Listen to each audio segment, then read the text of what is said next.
let me talk about where you can find us on social media. You can find me on Instagram at I Hate Gerge Brooms. You can find this podcast on Instagram at From the Top Rope Podcast. We are also now on TikTok at From the Top Rope on TikTok. You can also look us up on YouTube at Gerge Brooms on YouTube. And we're actually going to start a wrestling Discord. Follow me on Instagram at From the Top Rope Podcast and I Hate Gerge Brooms on Instagram. We will talk about the Discord because I think this weekend for Money in the Bank, we're going to kind of do something kind of cool with the Discord. We're going to try to do a first live event chat, if you will, on Discord and talk all types of shit and all types of fun stuff about wrestling on the Discord. So look for that on my social media. Don't forget, I am the general manager of Combat Sports Pro. You can follow us on Instagram and Facebook at Combat Sports Pro Wrestling. Our next event coming up is August 21st. We don't have a name for it yet. I was about to read something else. But no, we have a name for it. It's coming up live here in Fort Walton Beach at Props Brewery and Tap Room. The main event, Conspiracy Crate Match, Juice Jennings versus El Cache. I actually have a pretty special announcement to make that I will be starting a second show on this podcast channel and on this YouTube channel. We're working on the title, but it would be a specific to Combat Sports Pro, where I will be interviewing the wrestlers of Combat Sports Pro and doing some promotion for our upcoming shows. Really super excited about it.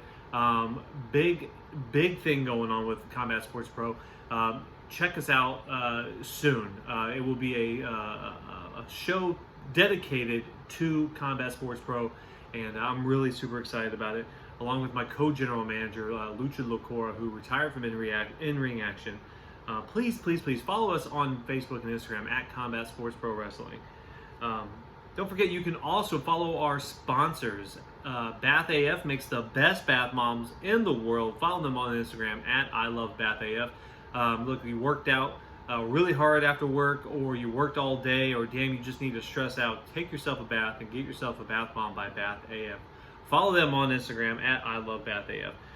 Don't forget, you can also follow Twin Hippo Designs on Instagram at Twin Hippo Designs. Cute stationery items for your small business. Simple designs for lovers of simple things at Twin Hippo Designs on Instagram. And finally, one of our new sponsors, Move AF, from the people who brought you Bath AF. Move AF on Facebook. Fitness challenges for everyone if you're trying to get that fire and that spark you need to kind of get off your ass and do some fun, easy fitness stuff. Check them out on Facebook at Move AF. Look them up. All right, ladies and gentlemen, I feel like this has been like an easy week in wrestling, but also a really exciting week in wrestling, because really not that much really happened, but the things that did happen were pretty impactful. So let's go through the news. Let's talk news first. And like always, I like to cite my news sources. This is where I get my wrestling news from, all on Instagram at WrestleBuzz, at Wrestling Republic, at WrestlePage, at Wrestle_page, at What Culture Wrestling, at Wrestling_411. Those are the pages I follow to get all my wrestling news. Obviously, I follow all the major promotions, Instagrams and social medias and all that stuff too. But the big news coming out of this week is this damn DUI from Jimmy Uso, man. I think it's like his fourth one in a few years. He had one in 2019. I believe they kept him off TV for a hot minute too, like 6 months or something like that. I think I was listening to the Matt Nim podcast, and they were the ones talking about 6 months for his last time he got a DUI. And damn, man. I mean, other than the implications of how dangerous it is to drive under the influence, and how unsafe, and how it's dangerous to you and dangerous to everyone around you, all that nonsense. I mean, come on, bro, get an Uber, you know what I'm saying? I mean, I don't want to judge this dude's life, because I think we've all made some crazy decisions, but the rumor going around right now is that WWE backstage officials are not happy at all with Jimmy Uso, which, I mean, I expected him personally to be pulled off TV altogether, and he wasn't. He was on Friday Night SmackDown 2 nights ago. Not really a huge role, but a huge role, if you will. Part of the big storyline, but he didn't have a match or anything like that. But yeah, Jimmy Uso, come on, man. What's going to happen? I don't know. You know, this happened just a couple days before they taped SmackDown, so you know, maybe they just had to exercise out this part of the storyline. Maybe they're going to let him go, or maybe they're going to fine him heavily. Maybe he'll get some locker room discipline, if you will. Maybe they'll keep him on TV, because he's part of a major storyline right now. Probably the biggest storyline in WWE right now. So pulling him out would be crazy as hell. But damn, damn Jimmy Uso, come on, man. DUIs, come on, man. So we will see how that plays out as the next weeks go by. Just some other news. A report came out this week that WWE tried to sign Moose from over at Impact when his contract was coming up with Impact. And Impact threw down the dollar bags and paid Moose a lot of money to stay over there. And one of the stipulations that they're trying to lure Moose with was that he was going to go directly to the main roster and skip NXT, which does not happen that often. I mean, some of the biggest names from the other companies don't go straight to Raw and SmackDown ever. So even with that, Impact was still able to secure him. I'm assuming they had to throw some nice fat money on him because I don't watch that much of Impact. I've tried to watch it, but Moose is definitely one of the better things on that show. So, and one of the weirdest things that came out this week was SmackDown announcing that they're going to take place from the Rolling Loud Music Festival on 23 July. Now, based off what I've read, that will be the second week of live tapings in front of audiences. And they're going to do it, it's going to be like a simulcast between the Rolling Loud Festival, which I think is in Miami, and I believe they're in Cleveland that night too. So they've already been selling tickets to Cleveland, and they're going to do something down in the Rolling Loud too. Most likely a match or two. I think them partnering with a music festival is fantastic. WWE, if you look at the demographics of the ratings they pull in, are definitely nothing but the old people. Hello. And so I think doing things like this to try to bring in a younger audience is fantastic. Will always be for shit like this, as long as as long as they don't be weird and compromise their shit, which they already kind of did. Remember they did that Zombies thing? What was that? Which pay-per-view was that? Hell in a Cell? They did the Zombies like cross promotion with that Dave Bautista movie. That was dumb as hell. Don't do that anymore. But hey, you want to team up with a music festival? Sounds good to me. So we're going to talk a little bit about Aleister Black moving or debuting on AEW Dynamite. But what the big kind of news that was coming out of that was how he was able to debut so quickly was because, and this is all coming out. I wish I remember the sources of who said this, but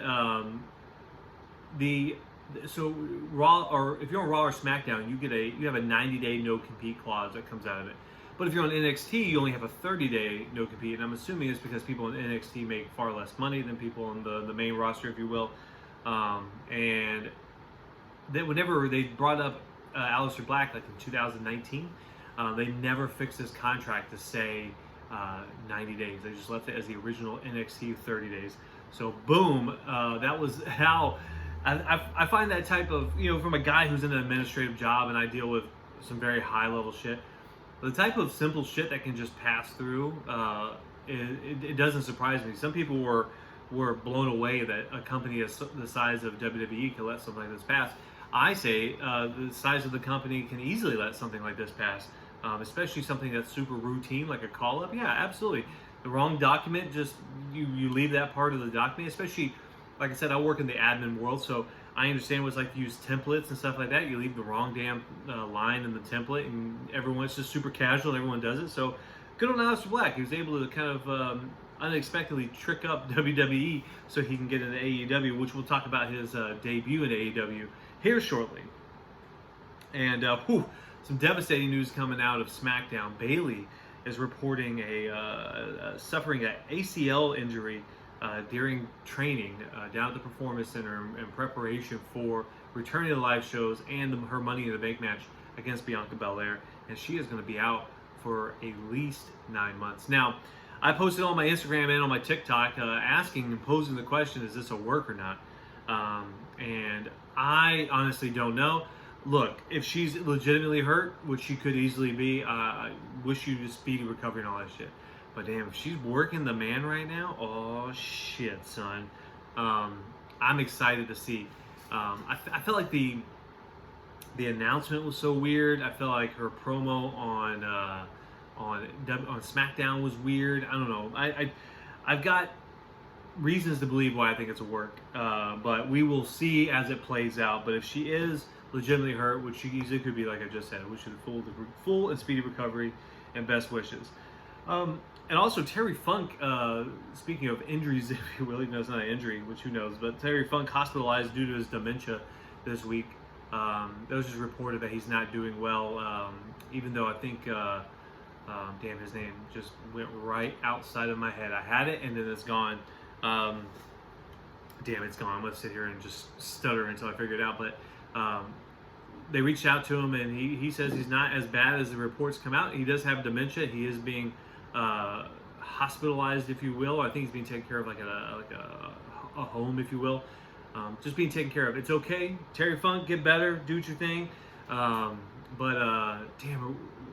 you know, it's so, his name is so easy and predictable. I'm going to see it later. He's in Impact right now, so I'm going to see it later when I run down Slammiversary this weekend, and then I'll remember to say it. But best wishes go out to Terry Funk. Also, All Out for AEW show in Chicago in August is sold out. All Out is sold out. Congratulations, those guys. Really looking forward to that first major real pay-per-view.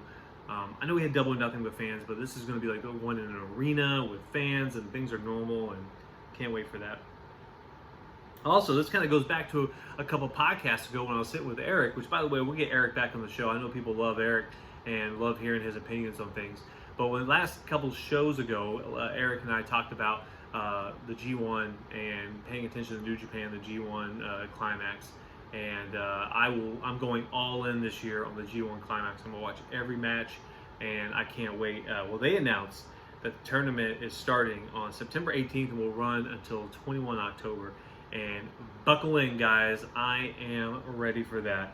I'm going to probably dedicate podcasts just to the G1 because I'm super excited about learning about it and the tournament and just keeping up with the brackets and all that stuff like that. So check that out, coming in September.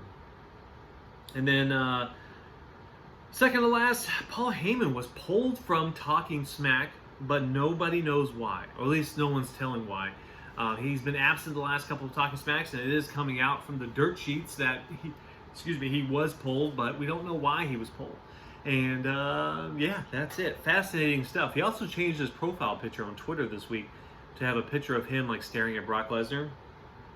Hey, listen, Heyman Hustle is his Twitter handle. The dude is a hustler, and the dude knows how to sell shit. So if he's got some pretty weird shit going on with Brock Lesnar or whatever it might be, I'm in it to win it. We've only got another less than a week now before we see fans back for SmackDown, and they have the rumor was that WWE was going to go heavy on these first shows to really welcome back fans. So we'll see. Friday's coming around. And then finally, that kind of segues perfectly into WWE closed the chapter this week on the Thunderdome era. Obviously, Raw tomorrow is in the Thunderdome, but it has been pre-taped. They've already started the disassembling of the Thunderdome, and so last Friday was the final SmackDown of the Thunderdome, and good riddance, especially after watching Dynamite this week with an actual live audience. Hell yeah, I am in it, y'all. Ready to say goodbye to all this bullshit, and hopefully everything stays safe and we don't have to go back. And but what I will say is that the Thunderdome was a hell of a lot better than the Performance Center. The Performance Center worked. I'll never forget watching that silent WrestleMania and just being like, what the hell am I watching right now? And I remember they brought some couple fans in who were obviously like NXT wrestlers and stuff. And then eventually moving to the Thunderdome, it was nice to look at, but I hate the pumped-in fan noise. It sounds so unauthentic, and you can tell it's fake. You know what real fan noise feels like, especially after watching Dynamite this week, when you can actually hear what real noise sounds like. The fans aren't cheering the entire time. There it is. And so therefore, that's what they're doing on SmackDown, is just this constant cheer in the background. And I'm ready for that shit to be over with. So, good riddance, Thunderdome. It was nice while we had you, but we aren't going to be sad to see you go. Yeah, so that closes up the news. Let's talk about this week in wrestling. What a weird week in wrestling. I've only got two things I want to talk about with Monday Night Raw, because Monday Night Raw, as we all know, is complete trash. This week they had this weird, goofy 8-women tag match. It had a bunch of people in it. Not sure. Alexa Bliss was in it. There's weird stuff, and Eva Marie is in it, and well, I don't know what the hell's going on with her character. I don't know what they're doing with her right now. It's actually kind of frustrating because, like, you've already fucked her up, WWE. You already messed her up, and she has so much potential just to be a nasty heel, and she is being like this whiny, weird person. And then Nia Jax beat Nikki Ash, almost a superhero. Whatever. Don't even care. Raw does so little to invite me in. Some of the best things about Raw are the Hurt Business, which was obviously the main event versus the New Day. And I didn't put it down, and if I remember correctly, though, I think the New Day got the win over them.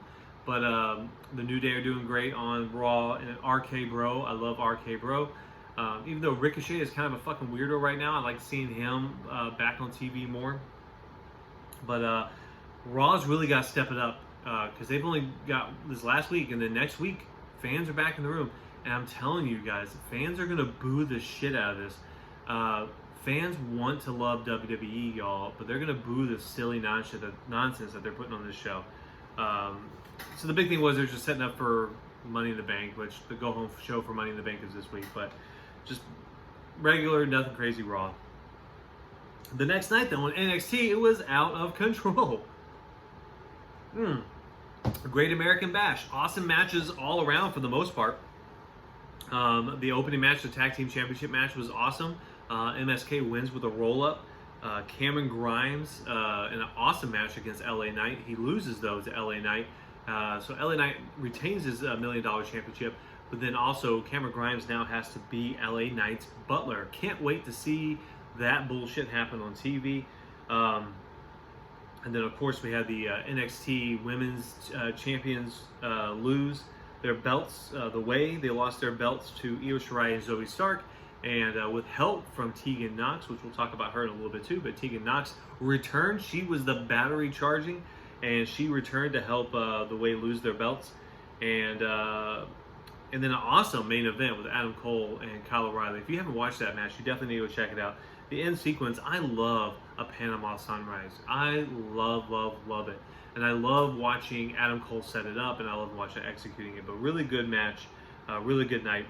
And one of the other things was they this week we started the Breakout Tournament on NXT, and they announced the competitors in the Breakout Tournament. So real quick, I don't know who any of these people are, so I'm just going to run down the names that WWE has listed.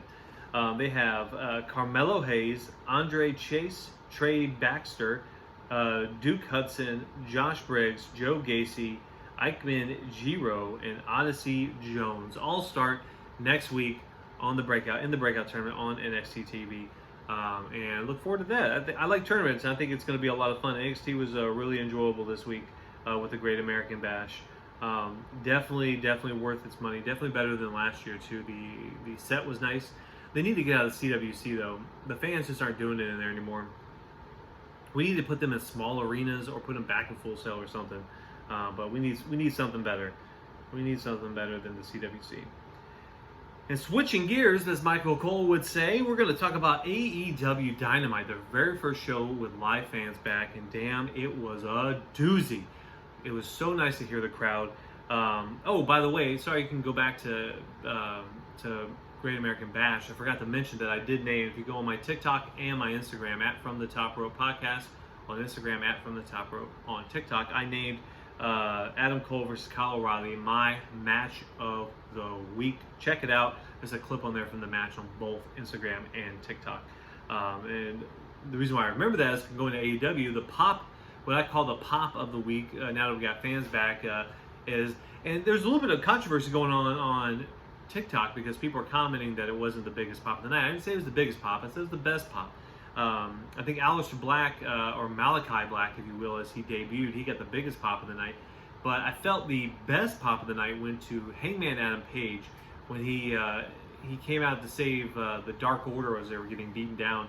And not his pop when his music came on, but the pop whenever he was teasing putting the buckshot lariat on Kenny Omega. Oh man, that's pro wrestling, y'all. That shit was awesome. But like I said, Malakai Black debuted, lights went down, lights came back up, he's standing there, and he black masked the shit out of Arn Anderson. Fucking microphone went flying, it was awesome. And then he black masked Cody Rhodes right after that. Don't know what he calls that move in AEW yet, but really, really slick debut. Big smile on his face. Glad he's back, or I'm glad he's back, and I'm glad he's in AEW. And then during there's some controversy came out too, because during the MJF and Chris Jericho segment, a fan tried to enter the ring and just got tackled by security, and Jericho got a few punches in, and MJF definitely talked shit, and I loved it. That was it was a perfect setup. And because of all the other things going, I forgot completely what the details were of the MJF Chris Jericho stipulation about to face each other. But I'll talk about that later whenever we get closer to that. But really cool segment between MJF and Chris Jericho. Really enjoyed that a lot. Andrade made his in-ring debut. Very cool. It wasn't the greatest match in the whole world, but his he needs better music. His music sucks, and AEW, you gotta turn your music up too. It sounds fucking trash when I can barely hear it in the background. But Andrade's debut was still awesome. Loved the mask, loved the whole deal. And I really enjoyed the Bunny and the Blade versus Orange Cassidy and Chris Statlander. The ending of the match was phenomenal. Orange Cassidy getting knocked out with brass knucks, and then Chris Statlander being the legal person, and then her putting her move. I can't remember what it's called. But she put her Area 451 on before that. That was pretty good. I think she put that on the Blade, actually. Really fun match. And of course, the Young Bucks and Penta versus Eddie, or the Young Bucks versus Penta and Eddie Kingston. Oh my God. If you haven't watched that match, go check it out. I have clips of it on TikTok and Instagram. Thumbtacks in the mouth to a super kick. That shit was ridiculous, y'all. I think that was the perfect main event to welcome fans back. And I don't know how much more of the Young Bucks though we can handle with all of like their straight just douchebaggery cheating. Like it's getting like so out of hand. How many refs can you pull off? I don't know. But we'll see how that goes. But I really enjoyed that match. Obviously, Young Bucks retained. And now let's jump up to SmackDown. SmackDown happened a couple nights ago, and kind of what I alluded to earlier when I was talking about Tegan Nox making her return as the battery charged on NXT. Well, then she made her debut a few nights later on SmackDown, and that sucks because the battery charging was a couple weeks lead up, and whether or not it was only there to serve that purpose, but of distracting the way to get their match. But what now? Candice LeRae doesn't get her revenge because she moved up to the main roster, they shortened their names. They kept calling them Shotzi and Nox. Get the fuck out of here, WWE. What are y'all doing? Shotzi Blackheart is such a cool fucking name, and so is Tegan Nox. Why are y'all shortening their names for no goddamn reason? But that could have also been the name of their tag team, Shotzi and Nox. That's maybe what they're calling themselves, but really fucking weird stuff. Also, we had Seth Rollins and Shinsuke Nakamura qualify for Money in the Bank this week. We'll talk more about Money in the Bank here in a little bit. And they also had a Toni Storm vignette. Toni Storm is being teased for SmackDown. She's coming soon. So Toni Storm is out of the NXT bubble too. And then of course the end sequence with the Edge and the Mysterios destroying Roman Reigns and the Usos. Just going back to the broken chair in the mouth, crossface spot, fucking sweet stuff. Really excited about Edge and Roman Reigns at Money in the Bank. And just like that, we are wrapped up with the week in wrestling. That's all the stuff. Like I said, it wasn't really that much that happened this week. Really eventful Dynamite with the fans coming back. Really looking forward to seeing WWE go back. And obviously Great American Bash was phenomenal. So real quick, let's talk about coming up this week. What's happening this week in wrestling? We have a lot, actually. It's a very busy week. So Raw, like I said, is the final Raw in the Thunderdome happening tomorrow night. Fatal 4-Way, Alexa Bliss versus Nikki Ash versus Naomi versus Asuka. And then Bobby Lashley versus Xavier Woods again. And I think Drew McIntyre versus Jinder Mahal. They kind of teased it, but I can't remember. It looks like they made it official and maybe they backed off from it a little bit, but they're still being promoted as a face-off. But I don't know. I thought they were originally going to fight, but whatever. That's for Raw. Final Raw in the Thunderdome happening tomorrow night. And NXT, the only thing I was tracking for them this week was the pretty big one, Karrion Kross defending his NXT championship against Johnny Gargano. Now this is an interesting one because heavy rumors that Karrion Kross is going to get called up. I actually predicted that he was going to lose his belt at NXT TakeOver in Your House, but he didn't. He kept it, and now we're getting an NXT Championship match on TV. Oh, Samoa Joe's the guest referee. I forgot about that part. And I could see Johnny Gargano winning the NXT Championship here on this match, on this show, NXT TV this week. So we'll see. Like I said, heavy rumors that he's going up to the main roster, which, you know, is what it is. But Johnny Gargano would be a great NXT champion if that's what they're going to go with. On SmackDown, we got Bianca Belair defending her SmackDown Women's Championship against Carmella. This is as a result of Bayley being injured and having to give up her spot. So instead of giving up the match on Money in the Bank, they moved it to the first Friday Night SmackDown with fans. It's happening in Houston, I believe it is.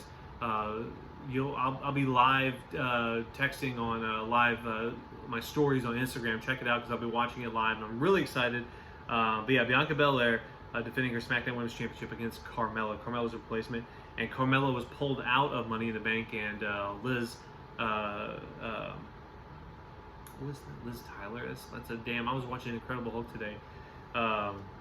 We'll talk about that in a minute. I completely forgot her damn name now. That's how my brain works, guys. When you get this old, some shit comes in, but then some shit can't go out. And then Fatal 4-Way, Big E versus Kevin Owens versus Shinsuke Nakamura versus Seth Rollins. All four members of the SmackDown Money in the Bank match are in Fatal 4-Way. All right, so we also have another special AEW show this week. AEW Fyter Fest Night Number 1 is happening this Wednesday night on TNT. Let's run down the card that they have. They've got Jon Moxley defending his IWGP United States Heavyweight Championship against Carl Anderson, who's coming to the ring with Doc Gallows. And of course, damn, I'm forgetting everybody's name. That's why I don't try to go things off the spot. I can't remember everybody's fucking names. Jon Moxley defending his IWGP United States Heavyweight Championship, Carl Anderson. That's gonna be a great match. I love anytime that match or that belt is defended on AEW. And also we have Yuka Sakazaki. I'm trying, y'all. Versus Penelope Ford. It doesn't matter. Yuka's gonna win. That's gonna be a great match. Christian Cage versus Matt Hardy. Finally, we're getting this paid off, right? The match that nobody asked for, but could be fun. I believe Christian Cage is going to take this one and continue his push. And then another Cage. We got Brian Cage defending his FTW Championship against Ricky Starks. The Team Taz implosion is happening. I believe Brian Cage will retain his championship. And Darby Allin with Sting versus Ethan Page with Scorpio Sky and the Coffin match. It was originally advertised for last week, but I believe they pulled it and moved it to this week because of the tragedy that's currently going on in Miami, which is where last week's show was. Darby Allin has to win the Coffin match. The only way I would like Darby Allin to lose the Coffin match is if he he puts Ethan Page on the coffin, goes to do a coffin drop on the coffin, Ethan Page moves, he goes through the coffin doing a coffin drop. And therefore loses. That's the only way Darby Allin is allowed to lose that match. And then we got two major events happening this weekend. One of those we're going to kind of briefly talk about now, and then the other one I got another podcast coming up this weekend for. So first off, we've got Impact Slammiversary 2021 happening this Saturday night. Let's run down their card. Just to let y'all know, I don't watch Impact that much. I try to keep up with it. I follow them on social media. I watch videos. It's just hard to watch everything. Eddie Edwards is going up against W. Morrissey in a singles match. We got Fire and Flava, Kira Hogan and Tasha Steelz, the champions, the women's knockout tag team champions, defending against Havoc and Rosemary. All right, here we go. We got a 4-way tag team match for the Impact World Tag Team Championships. We got Violent by Design versus Rich Swann and Willie Mack versus TJP and Falaba, okay, and versus the Good Brothers. That's going down. And then we got Deonna Purrazzo defending her Knockouts Championship against TBA. Take your guess of who that's going to be. Not sure who it's going to be, but yeah, to be announced competitor. I'm assuming they're making a surprise because I believe fans are back for Slammiversary as well. We got Chris Sabin versus Moose. We got an Ultimate X match for the Impact X Division Championship. We got Josh Alexander defending his championship against Peter Williams, Trey Miguel, Ace Austin, Chris Bay, and Rohit Raju, excuse me, if I even said that right. And then, of course, we have Kenny Omega defending his Impact World Championship against Sami Callihan. Big stuff happening. I'll probably watch Slammiversary after the fact. I'll probably watch it on Sunday. Wake up Sunday morning and watch it. But super stoked for more wrestling, right? Who doesn't love more wrestling? And of course, we have Money in the Bank happening this weekend with fans live in attendance. I will be doing a special Money in the Bank preview show coming later this week, where I'll talk about more in detail of the matches, and who I think is going to win the match, or win the matches. Excuse me, who is going to win? So let's just run down real quick. So we have, of course, we have the man's Money in the Bank ladder match, which has, as of right now, Ricochet, John Morrison, Riddle, Drew McIntyre, Big E, Kevin Owens, King Nakamura, and Seth Rollins. We also have the women's Money in the Bank ladder match, which still has 2 spots to be filled. But as of right now, we have Asuka, Naomi, Alexa Bliss, Nikki Cross, aka Nikki Ash, versus Liv Morgan. There she is, Liv Morgan, and Zelina Vega with 2 more spots to be filled. Of course, we have Bobby Lashley defending his WWE Championship against Kofi Kingston. That match should be a hell of a lot of fun. And Rhea Ripley defending her Raw Women's Championship against Charlotte Flair. And then finally, most likely the main event, Roman Reigns defending his WWE Universal Championship against Edge. Like I said, I'll do a whole podcast where I talk about each match, and I talk about who I think is going to win for each match and all that fun stuff. Now, ladies and gentlemen, that is it. It was like a busy and light week all at the same time for wrestling this week. Don't forget, you can follow me on Instagram at From the Top Rope. You can follow me on Instagram at I Hate Gerge Brooms. You can follow this podcast at From the Top Rope Podcast. Don't forget, you can also follow us on TikTok at From the Top Rope. You can look us up on YouTube at Gerge Brooms on YouTube. It's where you should be watching this show if you're watching on YouTube. Pay attention to my social media, because we have a wrestling Discord. Something is going down this week for the pay-per-views this weekend. And don't forget, I am the general manager of Combat Sports Pro. One half, I am now co-general manager with Lucha Lacora, who retired from In Reaction at our last show. Our next show is coming up on August 21st. In the main event, we'll see Juice Jennings versus El Cache in a conspiracy crate match. Can't wait for that. Also, our sponsors, Bath AF, the best bath bombs in the world. You can find them on Instagram at I Love Bath AF. And Twin Hippo Designs, you can find them on Instagram at Twin Hippo Designs. Move AF, find them on Facebook. Look up Move AF, one word.